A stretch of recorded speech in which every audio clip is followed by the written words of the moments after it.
دا صدی کراچۍ مومن آباد واحد چوک باندې ولاړ افریدي کوچ کې یو سړی په زنانه باندې په پبلک ترانسپورت کې لاس پورته کړی د دې ویډیو په سوشل میډیا راتلل وو او د ور پرنګ خورېدل سو چې ایډیشنل آی جی پر اکشن واغست गाड़ी نیولو او د ډرایور کنډکټر گرفتارې پورې خدا اوازې وي چې کنډکټر په زنانه لاس پورته کړي چې کله د پولیسو د لاسه ډرایور او کنډکټر گرفتار شو نو معامله نور هم خړه شوه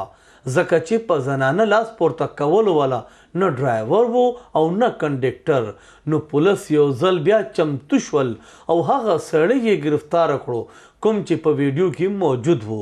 دلته دا معامله بیخي بدله شوه ځکه چې هغې زنانه او نارینه خو وینا سنوره ده ये मेरा कज़न है कुछ भी नहीं मेरा चेहरा मैंने निकाब उठाया था इसने बोला कि तुमने क्यों निकाब उठाया है पर मारा कह रहे थे कि मोबाइल दे दो मैंने बोला मैं नहीं दे रहा हूँ मैं क्या बोलूँ मैं तो कुछ भी नहीं बोल सकता हूँ लेकिन ये गलत है जो भी किसी ने भी ये वीडियो वायरल किया है तो ये अच्छा नहीं किया है बिल्कुल गलत किया है हमारा घर का मसला है ये मसला हमारा अपना है زنانه او سړی دواړو دا ویلي چې دا زمونږ د کور معامله ده او موږ د یو بل خپل یو خامخا د شرم ځای ترې جوړ شو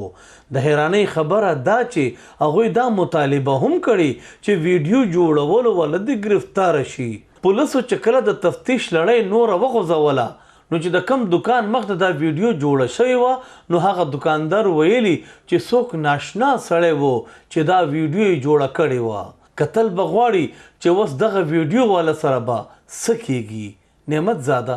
خیبر نیوز کراچۍ